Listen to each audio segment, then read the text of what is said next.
It's winter in Maine, so naturally it makes sense I would want to make something that screams spring, right? Well, maybe this is just my way of coping with snowstorm after snowstorm after snowstorm. In fact, it looks like we're about to get creamed with another 1.5 feet of snow this weekend, if you can believe it. Listen, I'm definitely not complaining because I really do love all the seasons. However, after many, many years of trying, I have finally convinced my husband to learn ice skating. So that being said, we need the lakes, the ponds, and other frozen surfaces to stay clear, at least for a little while, so we can enjoy it a little longer. Because that's the thing about seasons. There's another one coming around the corner, so you really need to relish it while it's here. So why am I making bright spring-colored jewelry in the middle of winter, might you ask? It just so happens that all three of these colors were perfectly represented in a beautiful sunset across the road from my house the other night. As soon as I saw it, I remember I bought these flowers last year and, as you can see, haven't used them yet. This color combo is definitely one of my favorites, and when I saw these on Amazon, I knew I had to have them. But because I love them so much, I kind of ended up hoarding them until I could figure out something amazing to make with them. In other words, I didn't want to waste them. Once again, the cold temperature here in Maine is giving me a little bit of an advantage when resining.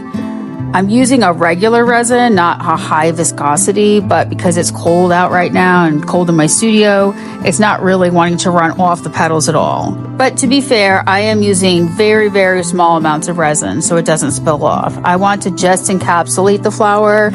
I don't want the resin to pool or run off, so I'm really taking my time here. At this point, I'm in a nice Zen meditative state, and I did consider resining the entire package of flowers, but then I remembered I have to consider the hardware for this necklace.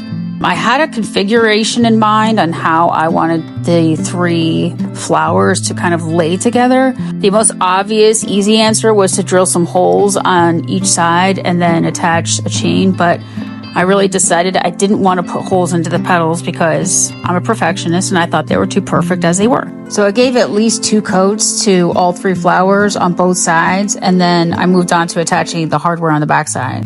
This way, those petals could stay just as is. I know I mentioned it before, but these colors really are singing my song. I love the pink, the orange, the yellow. I'm really drawn to these warm colors. In fact, if you mixed up these 3 colors right there, you'd have my hair color that I have on my head right now. So, asking for a friend, does anybody else buy craft supplies and then just stare at them for months before deciding what to make with them? Now, do you see why I didn't want to drill holes in the petals? Okay, so tell me this doesn't look like a sunset you've seen before.